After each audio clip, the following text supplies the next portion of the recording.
Charlie Munger also said that one should recognize reality even when one doesn't like it. Indeed, especially when one doesn't like it.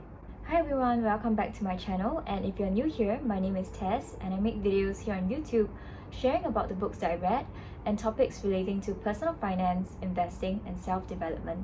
So just a quick disclaimer that by no means am I an investing expert. I'm just sharing my learnings out there and hopefully they'll be helpful for you. Alright, so now let's go back to the show. So the fifth mental model that I think is very useful for investors to understand would be the power of compounding. Compounding is a mathematical concept that lays the foundation for finance as well as investing. And we all know the importance of starting investing when we're young so that we can have a long runway for our wealth to accumulate. But do we really understand the impact of this? So if we take a look at the compound interest formula, we can see that A equals to P multiplied by 1 plus R over 100 to the power of N. A represents the amount, P is the principal amount, R is the rate of return, and N represents time, which is indicated as N number of years. And in investing, it's not so much about the R, the rate of return, but also about the N because the N gives you the exponential growth. So just take a look at this graph. If you were to start investing early in your 20s versus if you were in your 30s and 40s, the difference is huge. So if you're in your early 20s and you perhaps haven't started investing yet, do not hesitate, and today is actually the best day to do it. There's a Chinese proverb that says the best time to plant a tree was 20 years ago. The second best time is now. Start compounding early and let time be in your favor.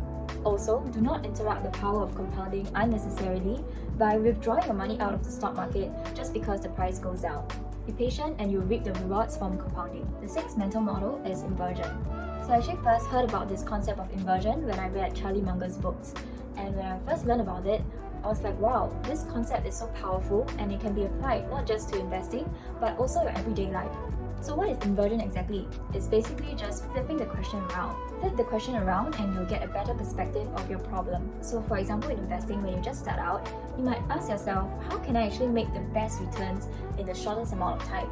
But it's actually more important to ask yourself, how can I avoid making mistakes when investing instead of just focusing on the returns? If you learn how to avoid ruin at all costs, you have a far better chance of succeeding compared to others. So relating back to investing, a practical thing that you can do is to avoid all the big losers in the market and just filter them out and not consider them at all in your portfolio. Next, we also have to understand the role of luck in investing. Many times when we succeed in investing, having a high portfolio return, it is not due to our skill alone, but also due to luck and randomness. In fact, investing is an activity whereby a reasonably high degree of luck is involved. And if we were to judge whether we are good or bad investors purely just based on the outcome alone, it doesn't make sense because we are being myopic and not considering how luck plays a role. So when we're judging whether our investment decision was correct, we shouldn't just look at the outcome alone. In fact, we shouldn't even look at the outcome, but rather we should look at our reasoning and analysis behind our investment decision. So according to a research paper done by Michael Mobesin, he explores how luck and skill plays a role when we actually analyze our decisions. So he says that in activities where luck plays a strong role, the focus must be on process.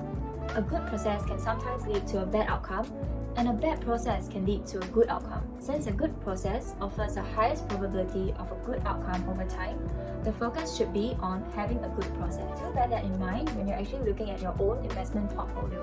Whether the investment decision was right shouldn't be because you actually earn a lot of money from the stock, but rather it should be the reason why you bought the stock and your investment thesis. You can be a lucky idiot.